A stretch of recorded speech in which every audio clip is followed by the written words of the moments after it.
Indonesian investigators began examining on Wednesday the black box flight recorders from an AirAsia passenger jet that crashed more than 2 weeks ago, and hope to unlock initial clues to the cause of the disaster within days. Divers retrieved the flight data and cockpit voice recorders this week from the sunken wreckage of flight QZ8501, which lost contact with air traffic control halfway into a 2-hour flight from Indonesia's second biggest city Surabaya to Singapore.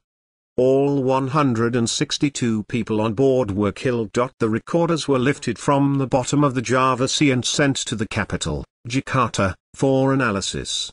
Both were found to be in relatively good condition.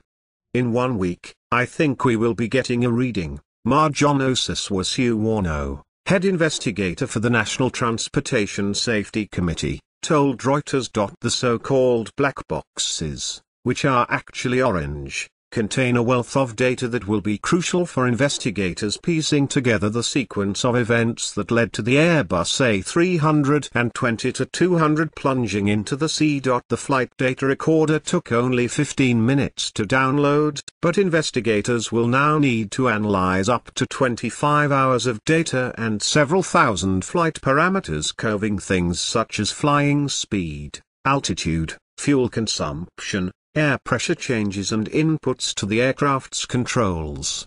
We are feeling relieved, but there is still a lot of work ahead of us to analyze it, said Siswasuwarno. Investigators were expected later on Wednesday to begin downloading data from the cockpit voice recorder, which retains the last 2 hours of conversations on the flight deck and between the pilots and air traffic controllers.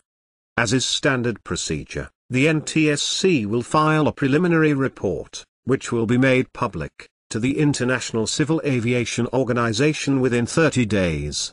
A final report on the crash is not expected to be published for at least a year, Siswasuwarno said.